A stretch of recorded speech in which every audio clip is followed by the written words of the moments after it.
네, 반갑습니다. 열아의 하늘축구 이야기입니다. 오늘은 이 생방송 녹화도 이 자꾸 과부하가 걸려가지고 안 된다는 관계로 한번 이 대한민국 대 요르단 제 나름대로 분석을 끄적끄적이면서 했던 거를 여러분들께 한번 말씀을 드리고자 이 유튜브를 하게 되었습니다. 먼저 일단 전반전 전반전 선발 명단입니다. 조현우, 이태석, 권경원, 조유민, 설영우 이렇게 포백을 만들었고요. 그 다음에 박용우, 황인범 이렇게 볼란치에 있었고, 그 다음에 황희찬과 이재성, 이동경, 그 다음에 톱에 손흥민이 있었는데 저는 이거를 봐도 솔직히 이해가 안 갔습니다. 아니 요르단이 역습 한 번 하면은 무섭게 팍 한 거 우리 아시안컵 때 이미 학습 효과가 있었잖아요. 그렇죠? 이미 학습 효과가 있었으면은 양쪽 윙어는 스피드 좋고 기동력 좋은 애들로 다가가야 되는데 아직 부상에서 갓 회복 얼마 안 된 황인범을 여기다 놓고 그 다음에 애초에 박용우를 여기다 넣었다. 저는 이것만 봐도 솔직히 우리나라가 홈에랄지라도 요르단이 이기기는 절대 쉽지 않을 거라고 이미 게시글에 남겼습니다. 그래서 이렇게 한번 보면은 전반전에는 어쨌제 우리의 소니가 코너킥을 이렇게 날렸죠. 근데 세트피스 연습을 참 잘했던 것 같아요. 그래서 여기 황희찬, 박용우 여기 이렇게 다 몰려 있었는데 손흥민 선수가 비웅 이렇게 공을 띄운 거를 이재성 선수가 정확하게 발리슛을 떼어서 골을 넣었죠. 일단 뭐 스타트가 좋았습니다. 스타트는 정말 좋았어요. 스타트는 정말 좋았는데 문제는 뭐냐? 이제 한 골을 넣고 우리나라가 이제 기세가 올라오다 보니까 이제 이재성 선수가 좀 모험적이고 도전적인 패스를 많이 하는데 손흥민 선수가 폼이 제대로 안 올라온 건지 번번이 기회를 놓치고 슛을 거의 때리질 않았어요. 그리고 볼을 자꾸 질질 끌고 이 공을 차면서 본인이 좀 생각이 많아지는 것 같아요 요즘에. 그래서 그런 건지 요즘 토트넘에서도 선발 명단에 안 나오고 있죠. 저는 이번에 이 국대 경기를 보면서 손흥민이도 이제는 정말 지금까지 15년 동안 대한민국 대표팀을 위해서 고생을 정말 많이 하긴 했지만 이제는 풀타임감은 아니구나. 이제부터는 관리를 하고 차라리 조커로 손흥민을 투입하는 게 낫지 않을까. 제가 이 발언하면은 아마 이 손흥민 빠들 있죠. 이 손흥민 팬들은 제 발언을 좀 싫어할 수도 있을 것 같습니다. 저도 물론 이제 손흥민 선수 굉장히 좋아하고 팬이긴 한데 이제는 손흥민은 다만 에이징 커브에 이제 들어가는 시기가 오긴 왔으니까 관리를 좀 해줘야 된다. 이번에 7, 8차전, 5만전하고 요르단전을 하면서 이걸 뼈저리게 느꼈습니다. 이제는 손흥민을 하나 원툴로 밀고 나가기에는 리스크가 있구나. 그래서 손흥민 선수의 움직임이 사실 그렇게 좋지가 못했습니다. 킥만 날카로웠고 움직임이 그렇게 좋았다고 보진 않았어요.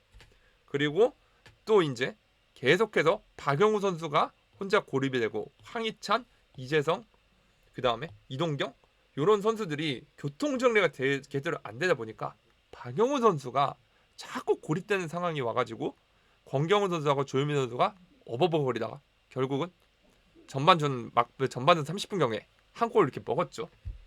그래서 이 홍명보 감독이라는 분이 정말 생각이 없구나. 이 감독은 학습 효과 놓고 공부를 안 하는구나. 그걸 느꼈습니다.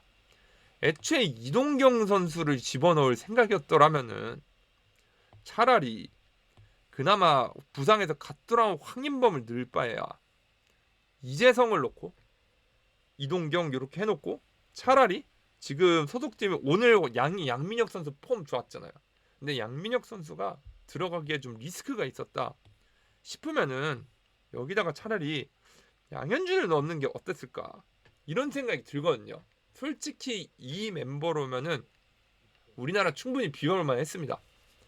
그리고 손흥민 톱보다는 차라리 전반에 저 같으면은 오세훈 선수를 집어넣었습니다. 이렇게 해서 베스트 11을 시작을 하고 그 다음에 이제 후반전에 들면은 이제 그 박용우 선수를 빼고 그 자꾸 고립이 되잖아요. 박용우를 빼고 그 다음에 후반전에 이제 황인범 선수하고 그 다음에 이제 후반 시작되자마자 손흥민을 차라리 여기다 넣든지 그러고 오늘 양민혁 선수 폼 좋았잖아요. 양민혁 선수를 이렇게 넣어가지고 아예 시작을 할 거 아예 그러니까 이 요르단이 역습에 굉장히 능하고 앞에 공격수 3편대가 굉장히 스피드가 강하잖아요. 그런 선수들만 있을 거면은 황희찬이라든지 양민혁 선수 오늘 보니까 수비 가담 되게 좋던데. 그래서 이렇게 좌우에서 이렇게 크랙으로 이렇게 빠르게 이제 수비 공격 올라가다가 수비로 돌아올 수 있는 그런 선수들을 해가지고 틀어 맞고 하다가 이 롱볼 좋은 선수들 빵 하고 해가지고 오세훈 선수가 떨궈주고 소니가 쫙 달려가서 이렇게 골을 넣는 그런 전술을 하던가. 맨날 그 되도 않는 그 옛날 구식 라볼피아나 전술 해가지고 뽀뽀뽀뽀뽀뽀 이게 말이 됩니까? 그러고 이제 이 홍명보 감독이라는 사람이 경기가 더럽게 안 풀리면은 반드시 하는 이 뭐라고 해야 될까나 그냥 백기 던지기 이게 있습니다. 그게 뭐냐면은 이 손흥민을 빼고 오영규 선수를 집어넣은 거죠. 그래서 그 트윈 타워를 홍명보가 세운다. 이거는 그냥 홍명보 감독이 그냥 이 경기 지지친 겁니다. 그래서 애초에 보면은 후반전에 오세훈을 왜 집어넣었어요? 오세훈을 왜 집어넣었는데 황인범을 빼고 오세훈을 집어넣은 이유가 뭡니까? 황인범을 빼고 후반전에 그렇게 해서 이제 황희찬도 빼고 양현준 집어넣고 양현준 여기다 넣고 양민혁을 넣고 이재성을 내렸고 이렇게 됐죠. 아니 이럴 거면 오세훈을 왜 집어넣었는데 롱볼 뻥 해가지고 공중볼 따서 양현준이나 양민혁이나 아니면은 여기에다가 그 황인범 선수 같이 이런 선수들한테 볼을 배급하라고 한 거 아닙니까? 근데 오세훈하고 오영규를 둘 다 넣으면은 오세훈은 공중볼에 이게 있고 오영규는 갑자기 이 라인 브레이킹을 해가지고 집어넣는 선수들이 있는데 이럴 거면은 도대체 밀고 나갈 거면 오세훈을 쭉 밀어주던가 안 그렇습니까? 차라리 이럴 거면은 배준호 선수를 넣어가지고 배준호가 크랙으로 이렇게 해주고 오세훈이랑 연계를 해주던가 아니면 오세훈이 헤딩으로 떼준 거를 양현준이 하든가 오세훈을 집어넣었으면은 롱볼 축구를 좀 해야 되는 거 아닙니까? 근데 이 일개 축구 팬인 저도 훤히 보이는 우리 대한민국 팀의 전술을 이 홍명보 씨하고 그 다음에 이제 코치진들은 공부를 안 하는가 약간 그런 생각이 들 정도로 이번에 오만전에서 요르단전 솔직히 개노답이었습니다. 그리고 대한민국 대표팀이 월드컵을 뭐 계속 이렇게 86년도 이후부터 꼬박꼬박 나가주니까 이 간땡이가 배 밖으로 나온 것 같은데 월드컵 진출에 만족하고 월드컵 진출하면 또 피파에서 돈 받지 않습니까?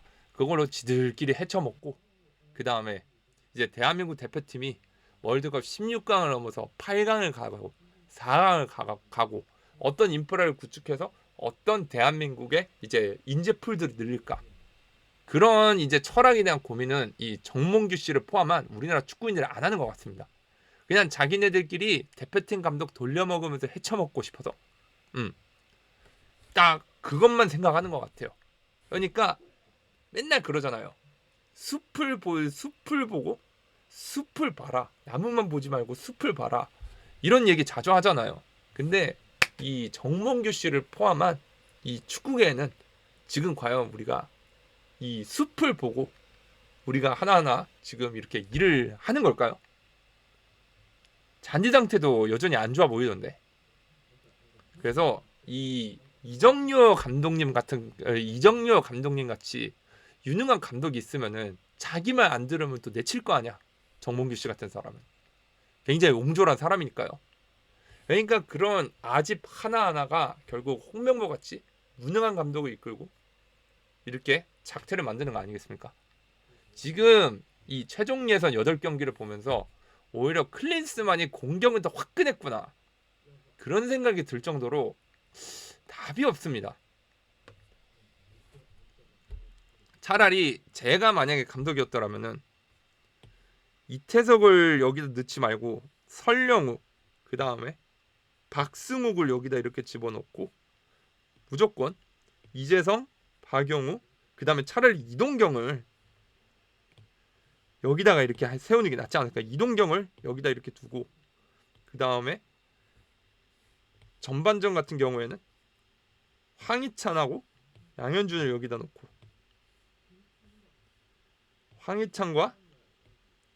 황희찬을 여기다 둘 거면은 양현준 선수를 차라리 여기다 두고 여기에다가 오세훈 선수를 이렇게 넣어놓고 그 다음에 이제 후반전에 되면은 이제 뭐 양민혁이라든지 아니면은 손흥민, 뭐 소니 선수는 뭐 후반전 이제 교체가 되면은 바로 이제 경험 없는 선수를 빼주고 베테랑 선수를 이렇게 넣어가지고 뭔가 또 해야 되지 않겠습니까? 그렇게 해가지고 변화를 깼으면은 라볼피아나 같이 이런 이상한 U자 빌드업 같은 이상한 거 안 하고 시원하게 돌리고 뻥 뻥 뻥 뚝 뚝 뚝 이게 그렇게 어렵나? 우리 대한민국 축구 선수들 개개인 면모만 보면은 챔피언스 리그라든지 유럽 5대 리그에서 이제 활약하는 사람들 많은데 아무튼 그런 생각이 드는 하루였습니다. 열화의 하늘축구 이야기였습니다. 오늘의 국제축구 분석 컨텐츠는 여기까지.